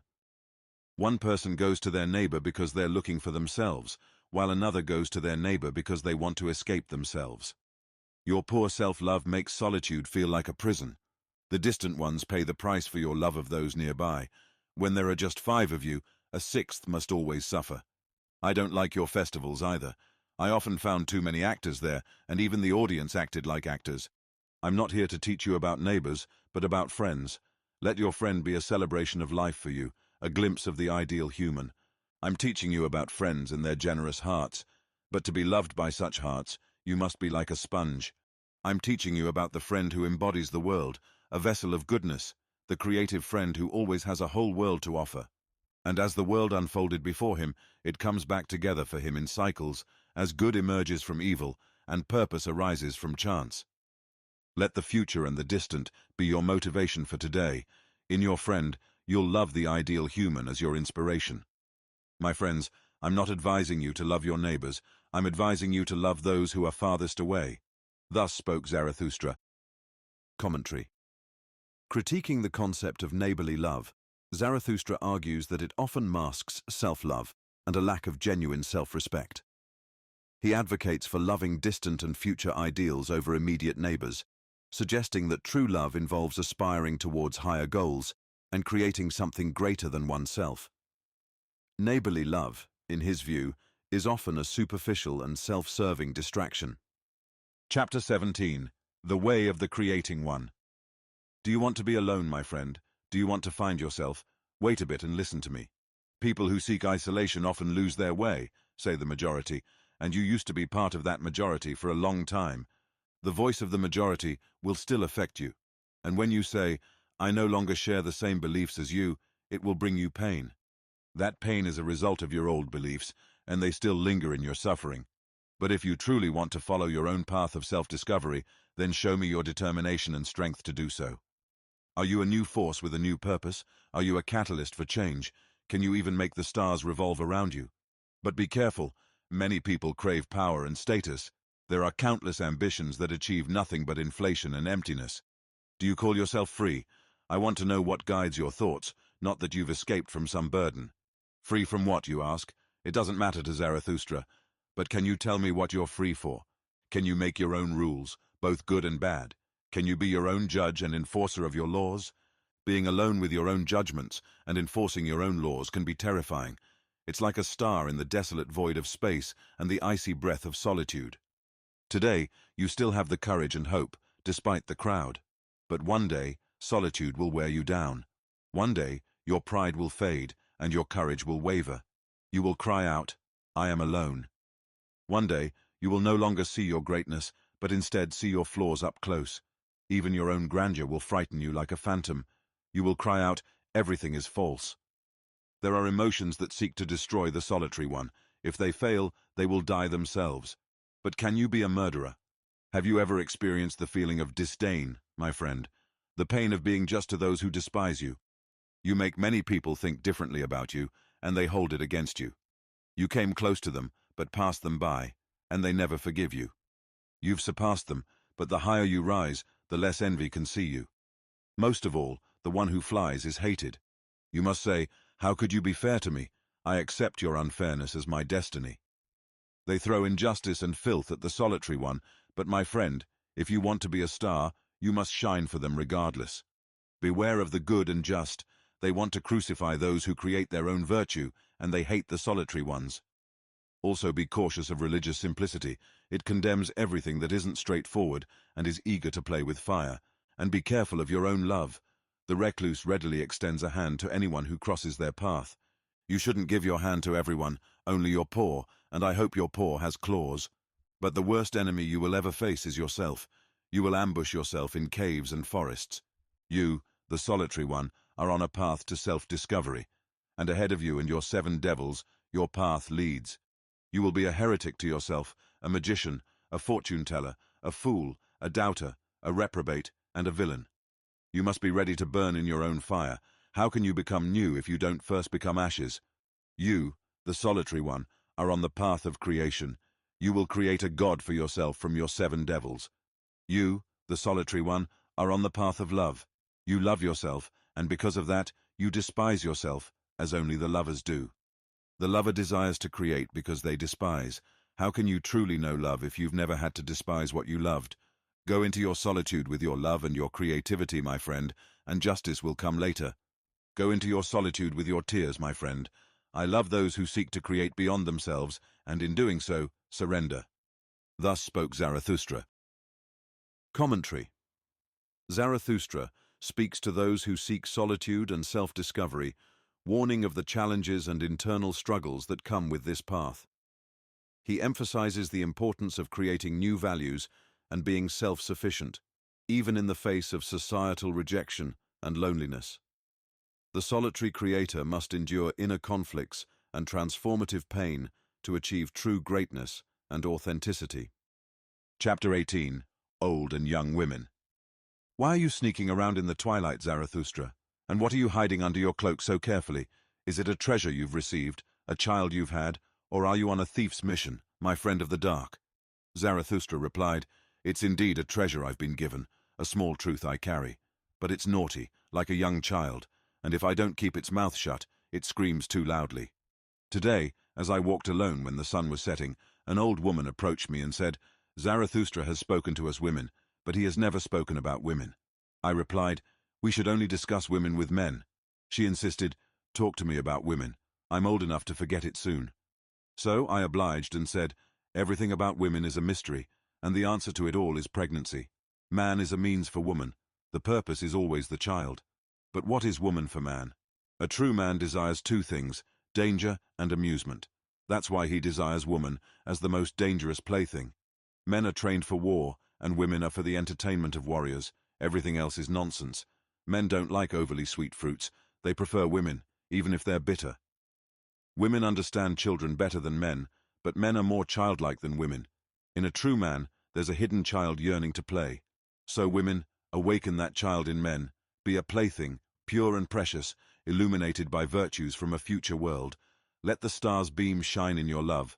May your hope say, 'I shall bear the Superman.' Show valor in your love. With your love, challenge the one who inspires fear in you.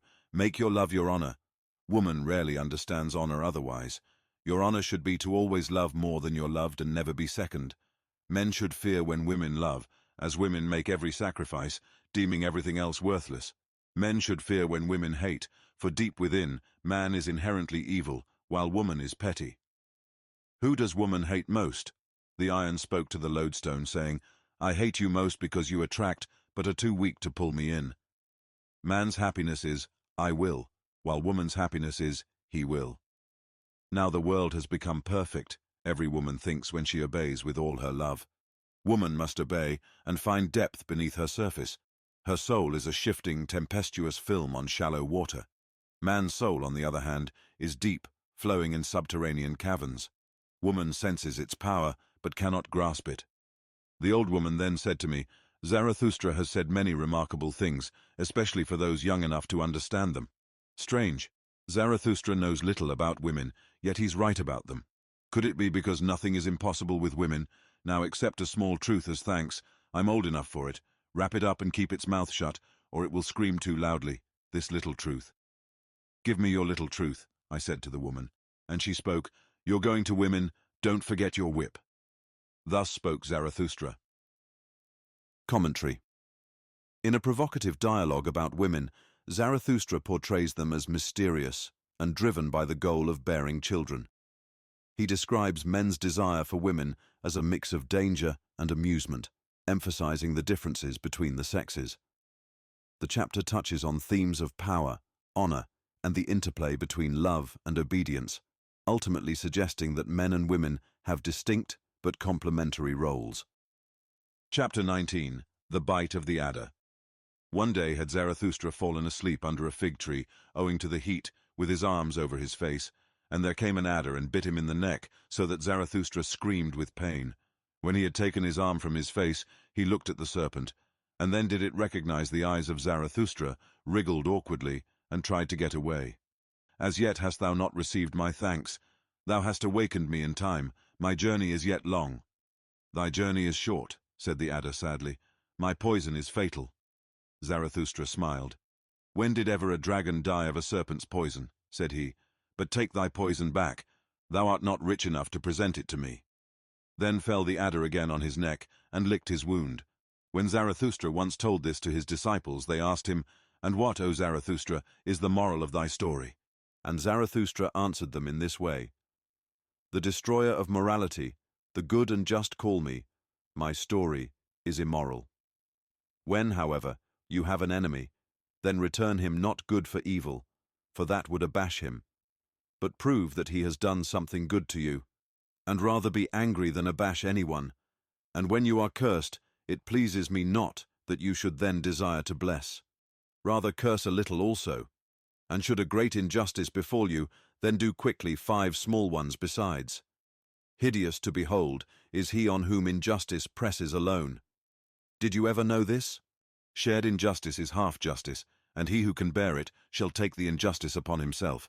A small revenge is humaner than no revenge at all, and if the punishment be not also a right and an honor to the transgressor, I do not like your punishing.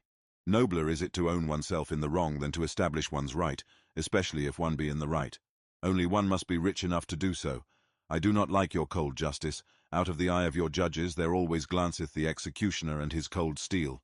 Tell me, where find we justice, which is love with seeing eyes? Devise me then, the love which not only beareth all punishment. Devise me then, the justice which acquitted everyone except the judge. And would you hear this likewise? To him who seeketh to be just from the heart, even the lie becomes philanthropy. But how could I be just from the heart? How can I give everyone his own? Let this be enough for me. I give unto everyone mine own. Finally, my brothers, guard against doing wrong to any anchorite. How could an anchorite forget? How could he requite? Like a deep well is an anchorite. Easy is it to throw in a stone. If it should sink to the bottom, however, tell me, who will bring it out again? Guard against injuring the anchorite. If ye have done so, however, well then, kill him also. Thus spoke Zarathustra. Commentary. Through the allegory of being bitten by a snake, Zarathustra explores themes of morality and revenge. He advises against returning good for evil, suggesting instead that acknowledging and transforming the enemy's actions is more powerful. The chapter emphasizes the complexity of justice and the importance of personal strength and self-awareness in handling wrongs. Chapter 20. Child and Marriage. I have a question for you alone, my brother. I cast this question into your soul like a sounding lead to know its depth. You're young and desire a child and marriage, but I ask you this. Are you a man entitled to desire a child? Are you the one who conquers yourself, rules your passions, and masters your virtues? That's what I'm asking. Or is it just an animal instinct or necessity speaking in your wish for a child? Or is it loneliness or inner conflict? I want your victory and freedom to desire a child. You should build living monuments to your triumph and liberation. You should build beyond yourself, but first, you must build yourself up, both in body and soul. You should not only propagate forward, but also upward. Marriage can help you with that. You should create a higher self, a first step, a self-propelled force, a creator. I call marriage the will of two individuals to create something greater than themselves. The reverence they have for each other as they exercise this will is what I call marriage. Let this be the meaning and truth of your marriage. But what most people call marriage, those excessive ones, what shall I call it? The poverty of their souls, the impurity of their souls, their pitiful self-satisfaction. They call it all marriage, and they say their marriages are made in heaven. I don't like that heavenly excess, and I don't like those caught in heavenly traps. I don't want the God who limps over there to bless what he hasn't matched. Don't laugh at such marriages. Many children have had reasons to cry because of their parents. This man seemed worthy and ripe for understanding the world, but when I saw his wife, the world appeared to me a playground for fools. I wish the earth would shake with convulsions when a saint mates with a fool. This one set out in search of truth as a hero and ended up with a dressed-up lie, which he calls his marriage. That one was selective in his choices, but spoiled his company forever one time, and that's what he calls his marriage. Another sought a virtuous angel for a partner, but became a servant of a woman, and now he wants to become an angel himself. I found all buyers to be cautious, with keen eyes, but even the cleverest of them buys his wife in a sack. You call many short-lived follies love, and your marriage ends many short-lived follies with one long stupidity. Your love for women and women's love for men, oh, if only it were sympathy for suffering and hidden divinities. But most of the time, it's just two animals coming together. Even your greatest love is only an intense metaphor and a painful passion. It's a torch that guides you to higher paths. Someday, you should love beyond yourselves, but first, learn how to love. That's why you had to taste the bitterness of your love. Even the best love has bitterness in the cup, making you long for the Superman and thirst for it, you, the Creator. The Creator thirsts for the Superman. Is that your will for marriage, my brother? I call such a will and such a marriage holy. Thus spoke Zarathustra. Commentary. Zarathustra questions the motivations behind the desire for children and marriage, urging individuals to ensure their desires stem from strength and self-mastery rather than necessity or societal pressure. He advocates for marriages that aim to create something greater than the individuals involved, criticizing superficial and mismatched unions that lack depth and true purpose. Chapter 21. Voluntary Death. Many people die too early or too late, but Zarathustra teaches a strange idea: die at the right time. If you never live at the right time, how can you die at the right time? It would be better if you were never born. I advise those who are extra. Even the extras make a big fuss about their death, and even the emptiest nut wants to be cracked. Everyone thinks dying is a big deal, but death is not a celebration yet. People haven't learned to have the best celebrations. I'll show you the ultimate death, which becomes an inspiration and promise for the living. The one who reaches the ultimate death dies triumphantly, surrounded by hopeful and promising people. This is the best way to die. The next best is to die in battle and give up a great soul. But what's equally hated by the fighter and the victor is sneaky death, which comes like a thief but acts like a master. I praise my own death, the voluntary death that comes to me because I want it. When will I want it? When I have a goal and an heir, I'll want death at the right time for the goal and the heir. Out of respect for them, I won't hang withered wreaths in the sanctuary of life anymore. I won't be like rope makers who keep extending their cord and going backward. Some people grow too old for their truths and triumphs. A toothless mouth no longer has the right to every truth. If you want to be famous, you must leave honor early and practice the art of timing. You should stop being celebrated when you taste the best, because those who want to be loved for a long time know this. There are sour apples that wait until the last day of autumn to become ripe, yellow, and wrinkled. Some people age in their hearts first, others in their spirits. Some are old in youth, while the late bloomers stay young for a long time. Life is a failure for many people. A poison worm gnaws at their hearts. They never become sweet and rot even in the summer. It's their fear that keeps them stuck to their branches. Too many people live for too long, hanging onto their branches. I wish a storm would come and shake off all this rot and decay from the tree. We need preachers of speedy death, not slow death. But all I hear is preaching patience with earthly things. You preach patience with what's earthly. It's earthly things that have too much patience with you, you blasphemers.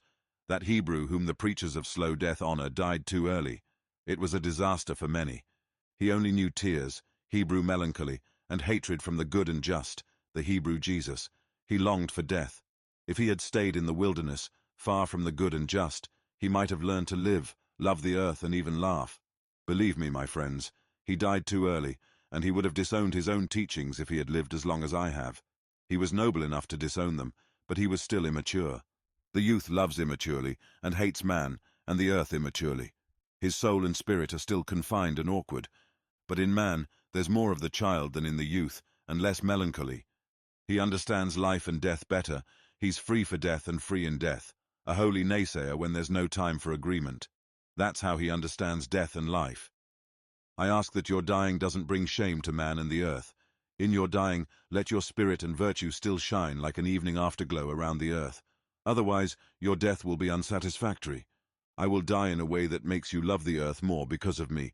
I will become earth again and rest in the earth that bore me. Zarathustra had a goal. He threw his ball. Now you, my friends, are the heirs of my goal. I throw you the golden ball. I hope to see you, my friends, catch the golden ball. So I'll stay a little while longer on this earth. Forgive me for it. Thus spoke Zarathustra. Commentary. Zarathustra introduces the idea of dying at the right time, emphasizing the importance of living meaningfully and ending life on one's own terms. He critiques the fear and avoidance of death prevalent in society, advocating for a dignified and purposeful end that aligns with one's goals and legacy. The chapter calls for a celebration of life that includes an acceptance of death as a natural and fulfilling conclusion. Chapter 22. The Bestowing Virtue, the Virtue of Giving, Zarathustra's Teachings on the Value of Selflessness. When Zarathustra said goodbye to the town he cherished, known as the Pied Cow, many people who called themselves his followers followed him. They accompanied him until they reached a crossroad. At that point, Zarathustra told them he wanted to continue his journey alone because he enjoyed solitude. Before his departure, his disciples gave him a staff with a golden handle adorned with a serpent coiled around the sun. Zarathustra was pleased with the staff and used it to support himself. He spoke to his disciples. Tell me, how did gold become so valuable? It's because it's rare, shiny, and soft in its brilliance. It always gives of itself. Gold's value comes from being an image of the highest virtue. The bestower's gaze shines like gold, and gold's radiance brings harmony between the moon and the sun. The highest virtue is rare, unselfish, radiant, and gentle in its brilliance. The highest virtue is about giving. I understand you, my disciples. You aspire to possess the virtue of giving. What do you have in common with cats and wolves? You desire to be sacrifices and gifts yourselves, accumulating all riches in your souls. Your souls thirst for treasures and jewels because your virtue is insatiable in its desire to give. You make everything flow toward you and into you so that it can flow back out of your hearts as gifts of love. Truly, such giving love must become an appropriator of all values, but I call it healthy and holy selfishness. There is another selfishness, a pitiful and hungry kind that always wants to steal, the selfishness of the sick, the sickly selfishness. It looks upon everything bright with the eyes of a thief, measures the abundance of others with the hunger of need, and prowls around the tables of those who give. This craving speaks of sickness and hidden degeneration, the degeneration of a sickly body. My brother, what do we consider bad, the worst of all? Is it not degeneration? We always suspect degeneration when the soul that gives is absent. Our path leads upward from generation to supergeneration, but we dread the sense of degeneration that says, all for myself. Our sense ascends. It is a symbol of our body, an emblem of elevation. The virtues are named after such symbols of elevation. The body moves through history, becoming and fighting, and the spirit, what is it to the body? It is the herald, companion, and echo of its battles and victories. Names for good and evil are all metaphors.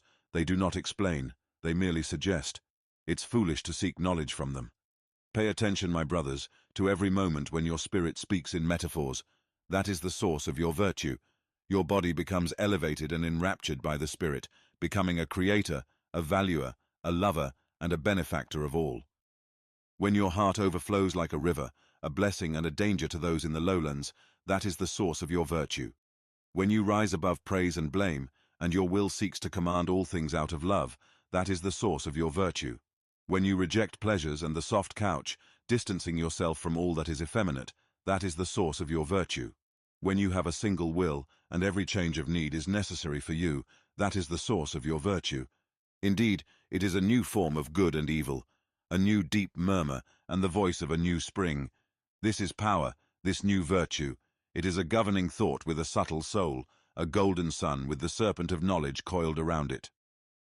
Returning virtue to earth, Zarathustra's plea for a meaningful existence. Zarathustra paused for a moment, gazing fondly at his disciples. Then he continued to speak in a different tone. Stay connected to the earth, my friends, through the strength of your virtue. Let your love and knowledge be dedicated to understanding the purpose of the earth. This is my plea and my summons to you. Don't let it drift away into the unknown, clashing against eternal barriers with its wings. Too often, virtue has escaped us. Follow my lead and bring back that lost virtue to the earth, back to the realm of the physical and life itself.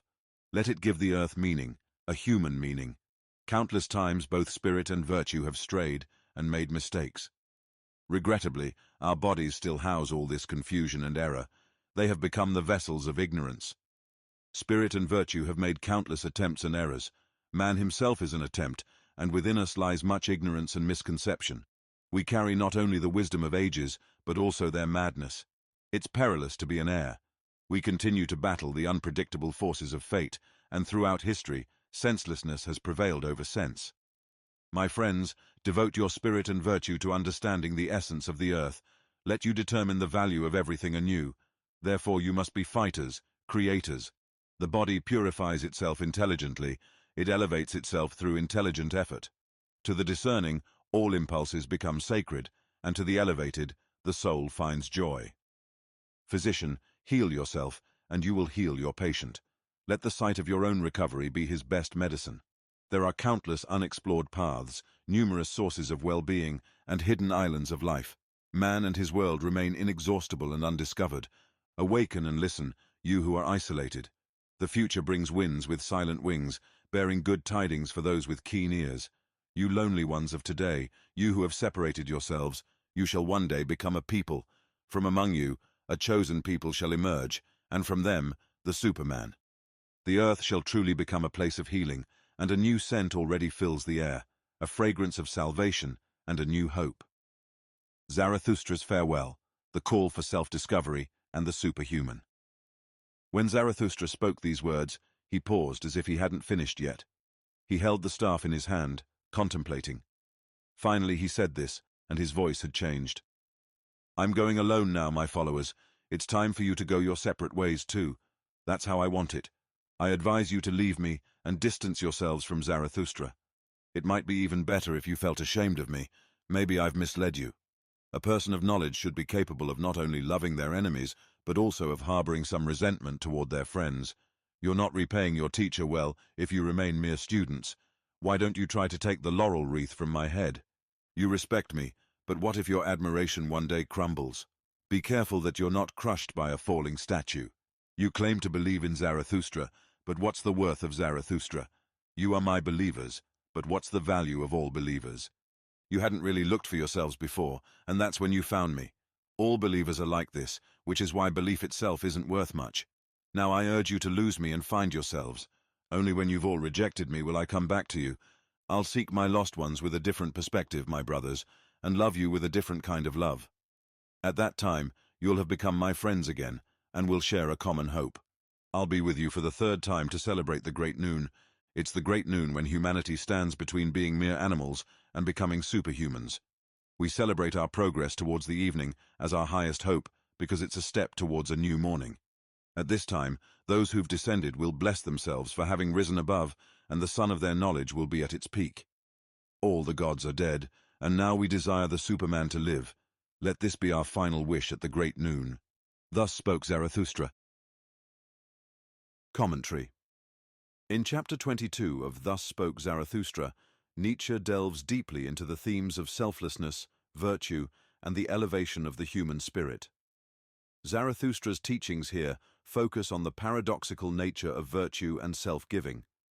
Gold, symbolizing the highest virtue, is revered not for its intrinsic properties, but for its ability to give, reflecting the essence of true selflessness. Zarathustra's discourse implies that the ultimate virtue lies in the capacity to give selflessly, akin to the brilliance and rarity of gold. The staff adorned with a serpent coiled around the sun that Zarathustra receives from his disciples is rich in symbolic meaning. The serpent, often a symbol of wisdom and renewal, combined with the sun, the source of life and enlightenment, encapsulates the idea of enlightened virtue that sustains and guides. This image underscores the synthesis of knowledge and life-affirming energy that Zarathustra espouses. Zarathustra contrasts two types of selfishness: the healthy, holy selfishness of giving, and the degenerate, sickly selfishness that takes without giving. The former is marked by an overflow of love and generosity, transforming the individual into a source of value and virtue. This healthy selfishness is not about accumulation, but about becoming a vessel through which virtue flows outward, elevating both the self and others. The notion of degeneration is pivotal in Zarathustra's teachings. Degeneration, marked by the absence of a giving soul, symbolizes a fall from virtue. It reflects a state where the individual is consumed by self-interest and devoid of the capacity to elevate others. Zarathustra's ascent from generation to supergeneration signifies a journey towards higher states of being and virtue, transcending mere survival to achieve greatness and self-fulfillment. Zarathustra's plea to remain connected to the earth emphasizes the importance of grounding virtue in the physical and tangible world. He critiques the tendency to lose touch with earthly realities in the pursuit of abstract ideals. By rooting virtue in the earth, Zarathustra calls for a meaningful existence that values life and the human experience, countering the errors and madness of history. The call for self-discovery and the emergence of the Superman underscores Nietzsche's vision of human potential. Zarathustra's advice to his followers to leave him and find themselves highlights the importance of individual growth and the rejection of blind faith. True discipleship, in Zarathustra's view, involves surpassing the teacher and forging one's own path. The idea of the great noon, a metaphor for the peak of human potential, encapsulates the transition from being mere animals to achieving the status of superhumans. This zenith represents a moment of profound self-realization and the culmination of human aspiration. It is a time when humanity collectively moves beyond old gods and ideals towards the creation of new values and the celebration of the Superman. Thus, Chapter 22 serves as a profound meditation on the nature of virtue, the importance of self-giving, and the transformative journey towards higher states of being. Zarathustra's teachings challenge readers to transcend conventional morality, embrace self-discovery, and contribute to the elevation of humanity through enlightened virtue.